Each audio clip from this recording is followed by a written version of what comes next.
దేశంలో ఎవరికన్నా గీతోపదేశం చేయగలిగినటువంటి అవకాశం ఉందంటే భగవంతుడికి ఉండదు గీతోపదేశం చేసేది. గీత కార్మికుడు మాత్రమే గీతోపదేశం చేయగలడు. అంత పైనుంచి ఎక్కి ప్రపంచాన్ని ఇవాళ మనం ప్రపంచాన్ని పైనుంచి చూడగలడు. ఏరియల్ వ్యూ తీయడం కోసం మనం చేసే డ్రోన్లు వాడుతున్నాం, కానీ విశ్వాన్ని చూడగలడు. ఒక సమ్యక్ దృష్టితో ఉన్నవాడు తనొచ్చి సారా వ్యతిరేక ఉద్యమం గురించి పాటలు ఎట్లా రాస్తాడు నాకు ఆశ్చర్యం అనిపించింది. కానీ చిత్రం ఉద్యమం నడిపించే వాళ్ళు ఒక విషయాన్ని గమనించాలి. ఒక ఉద్యమం మన లక్ష్యం వైపు వెళ్తుంటాం, కానీ ఆ లక్ష్యాన్ని చాలా మన కళ్ళ ముందే దారి తప్పిస్తారు. చాలా కళ్ళ ముందే దారి తప్పించి ఒక పక్క ఉద్యమ రాజకీయం, మరొక అధికార రాజకీయం ఉంటుంది. ఉద్యమ రాజకీయాన్ని చటుక్కున అధికార రాజకీయం అలా అందుకుంటుంది. నిజానికి సారా వ్యతిరేక ఉద్యమం కానీ అక్షరాస్యత ఉద్యమం కానీ పతాక స్థాయిని అందుకోవడానికి ఉభయ తెలుగు రాష్ట్రాల్లోనూ కూడా అంటే పాటే చాలా కీలకం. మనకి తెలంగాణకి ప్రత్యేకించి చెప్పక్కర్లేదు, పాటే ఉద్యమం అయింది కదా. సో గోదావరిలో పాటే లయ అయ్యింది కదా. తెలంగాణ ఉద్యమం పాటే బాట అయ్యింది. ఇవాళ పాట ఎట్లా ఉంది? ఇవాళ నరహంతక పాలకుల పాలిట జంతర్ మంతర్ అయ్యింది. ఇవాళ పాట ఢిల్లీలో నరహంత పాలకుల పాట జంతర్ మంతర్ అయ్యింది. ఆ పాటను పాట లేచి యువతరం పాడుతోంది. విశ్వవిద్యాలయాల్లో ఉండే డాక్టరేట్లు పాడుతున్నారు, డప్పు కొడుతున్నారు. కాబట్టి ఈ డప్పు చప్పుళ్లకు, ఈ పాట ఆలాపనలకు పాలకుడు అర్ధరాత్రి నిద్ర లేచి ఉలిక్కిబడి లేచి వీడియో చేస్తున్నాడు. ఇది పాట అంటే. కాబట్టి పాట వెంటే ఉద్యమం నడుస్తుంది. కానీ సారా వ్యతిరేక ఉద్యమం నడుస్తుంది సరే. ఆ ఉద్యమాన్ని ఎవరు అనుభవిస్తారు, ఎవరు దారి తప్పిస్తారు? పట్టాలు తప్పించే వాళ్ళ పట్ల చాలా జాగ్రత్తగా ఉండాలి. ఉద్యమాల్ని పట్టాలు తప్పించే వాళ్ళ పట్ల జాగ్రత్తగా ఉండాలి. ఎవరు తీసుకొచ్చారు? దూపగుంట రోషమ్మ. సో దూపగుంట రోషమ్మ ఎక్కడున్నారు? చనిపోయారో లేదో తెలియనంత దారుణమైనటువంటి ఆవిడికి నివాళులు అర్పించారు. ఉద్యమకారులు మినహా మిగిలిన వాళ్ళు ఆమెను చూడలేదు. కానీ ఆ సారా వ్యతిరేక ఉద్యమం వల్ల ఎన్టీ రామారావు రెండవసారి ముఖ్యమంత్రి అయ్యాడు. ఆయన రెండవసారి ముఖ్యమంత్రి కాకుండా ఉన్నట్టయితే ఇవాళ ఆంధ్రప్రదేశ్ ముఖ్యమంత్రిగా ఉన్నటువంటి చంద్రబాబుకి ముఖ్యమంత్రి స్థానమే ఉండేది కాదు. కాబట్టి సారా వ్యతిరేక ఉద్యమాన్ని అట్లా తప్పించారు. నిజానికి ఎందుకు వచ్చింది ఇది? తాగితే లివరల్ చెడిపోతాయని వచ్చిందా? సారా వ్యతిరేక ఉద్యమం దానికి వచ్చిందా? ఆరోగ్య కారణాల వల్ల వచ్చిందా? ఆర్థిక కారణాల వల్ల వచ్చిందా? ఇది ప్రశ్న. చాలామంది దాన్ని మొట్టమొదటి దాన్ని దారి తప్పించారు.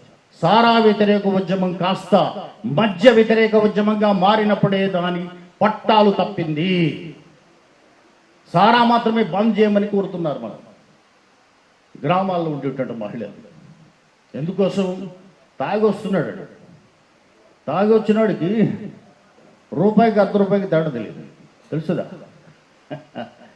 వెనకటికి తాగొచ్చినోడికి చందమామకి సూర్యుడికి తేడా తెలియట్లేదు. అరే పిలిచి ఆడు తాగి ఉన్నాడు, ఇంకొక తాగున్నవాడు పిలిచి అరే పైన ఉన్నాడు సూర్యుడు చంద్రుడు అంటే ఆడేమో చంద్రుడు అంటే ఇటు సూర్యుడు అంటాడు. ఈలో ఇంకొక తాక్కుండా వెళ్తున్నవాడు ఆయన వెళ్తున్నాడు. వాడిని పిలిచి సార్ ఇడేమో నేను చంద్రుడు అంటే ఏమో సూర్యుడు అంటాడంటే నువ్వు చెప్పవా అంటే వాడు బాగా ఆలోచించి ఈ ఊరికి నేను కొత్త అన్నట్టు. ఈ ఊరికి నేను కొత్త కాబట్టి చెప్పలేను, ఆ ఊరైతే చెప్పేవాడు. కాబట్టి తాగినోడికి సూర్యుడికి చంద్రుడికి తేడా అయినప్పుడు రూపాయికి ₹1 తేడాలు తెలుస్తుంది తెలియదు. కాబట్టి 100కి ₹50 తేడాలని తెలుస్తుంది తెలియదు. తను తెచ్చే కూలి ఒకవేళ ₹50 ₹100 అక్కడే సారాపాకలు ఇచ్చొస్తాం. ఇంటి దగ్గర బొమ్మ ఉండదు బిడ్డకి. తల్లి ఏం చేస్తుంది? తల్లికి తార అంటే చికాకని కాదు, జాతర వస్తే కావాలంటే రౌండ్లు ఇమ్మంటే వేస్తుంది ఆవిడ కూడా. కానీ ఎందుకు మరి? గాలి గిన్నెలు కనిపిస్తాయి, గంజి ఉండదు, బిడ్డలు ఆకలితో ఉంటారు. వాడి తీసుకొచ్చిన కూలి కూడా ఇందులో పడితే బిడ్డ ఆకలి తీరుతుంది కదా అని చిన్న లాజిక్. ఆ చిన్న లాజిక్తో ఉద్యమం వచ్చింది, మహోద్యమం వచ్చింది. అదే అక్షరాస్యత ఉద్యమం దానికి ప్రేరణ అయింది. దాని తర్వాత అది థ్రిఫ్ట్ మూమెంట్ అయింది. ఇవన్నీ బాగానే ఉన్నాయి. కానీ దీన్ని ఏం చేశారు, అలా కాదు, ఆరోగ్యాలు పాడవుతాయి కాబట్టి చీప్ మిగిలిన ఇండియన్ మేడ్ ఫారిన్ లిక్కర్ని, బ్రాందీ, విస్కీని కూడా రద్దు చేయాలి అని ఒక మహానుభావుడు, ఒక పత్రికాధిపతి, ఒక మీడియా అధిపతి దానికి రాజ్యం చేశాడు. తప్పిందా? ఆయన కారణాలు కనుక ఉండొచ్చు. ఎవరో ఏ ఫలానా మద్యం కంపెనీకి సంబంధించినటువంటి ఆయన, ఇంకొక ఆయన ఎక్కడో ఆయన పేపర్ పెడుతూ ఉండొచ్చు, అది రేపు పోటీ కావచ్చు. సో కాబట్టి ఎవరి వ్యాపార గొడవలు ఉంటాయి కాబట్టి దీన్ని మద్య వ్యతిరేక ఉద్యమంగా మార్చి డైల్యూట్ చేశారు. సో తొలి సంతకం నేను సంపూర్ణ మద్యపాన నిషేధం మీదనే అని రామారావు గారు ప్రకటించి వచ్చేశారు. ఆయన ఉంచారా? ఉంచలేదు కదా. బట్ వేరే రాజకీయం, మన ఉద్యమం ఏమైంది కాబట్టి దేనినైనా సరే పట్టాలు తప్పుతున్నప్పుడే గ్రహించగలగాల. కాబట్టి కళాకారుడికి నిబద్ధత ఉండాలి, ఆలోచన ఉండాలి, యోచన ఉండాలి. నాగన్న విషయంలో ఎక్కడ ఎందుకు దారి తప్పలేదు అంటే, ఎందుకు దారి తప్పలేదు 40 ఏళ్ళుగా నాకు తెలుసు, దగ్గరుండి తెలుసు, దగ్గరగా తెలుసు, చాలా దగ్గరగా తెలుసు. ఎందుకు దారి తప్పలేదు? ఎందుకు దారి తప్పలేదు అంటే వివేచన. ప్రతిదాన్ని ఆచితూచి మాట్లాడతాడు, తొందరపడడం. కొంతమందికి నచ్చడు, చాలామందికి తమ శిష్యుల్లో కూడా చాలామందికి అతను పెట్టే ఉక్కు క్రమశిక్షణకు ఉడికిపోయి వచ్చిన వాళ్ళు నా దగ్గర ఉన్నారు, తెలుసున్నారు. నా అన్నట్టు పాండవుడు ఏంటి, ఇది అంటాడేంటి, ఇది మార్చమంటాడేంటి, వాక్యం మార్చమంటాడేంటి. రైట్, మా వేణు ఆల్రెడీ మోగిస్తున్నాడు, వేణుగానం వినిపిస్తోంది. అంచేత ఈ నాగన్నకు సంబంధించినటువంటి నేర్చుకోవాల్సిన అంశం ఏమిటంటే క్రమశిక్షణ, నిబద్ధత కళకు వ్యతిరేకం కావు, రెండు దాదాపుగా. సో నాగన్న పాడుతున్నప్పుడు నిజానికి దాశరథి గారిది ఆచల్లని సముద్ర గర్భం దాచిన బడబాలనమెంతోనే పాటని నేను నిజంగా చెప్తున్నా 2 గొంతుల నుంచి వినడానికి ఇష్టపడేవాడిని. ఒకటి రెండు అరుణోదయాలే, ఒకటి అరుణోదయ రామారావు అయితే మరొకటి నాగన్న.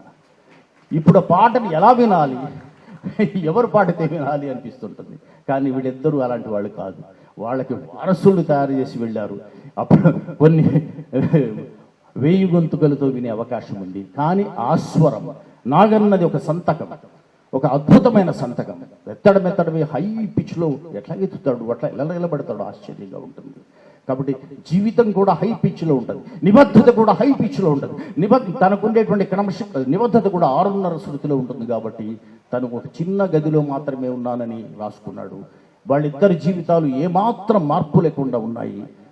సో కళ్ళు చెమర్చేంత డీక్లాసిఫికేషన్ ఉంటుంది. సో కాబట్టి శ్రామిక జీవనం అనేది ఎలా ఉంటుందో అన్నది ఒక్కసారి చూస్తే వాళ్ళకు కనిపిస్తుంటుంది.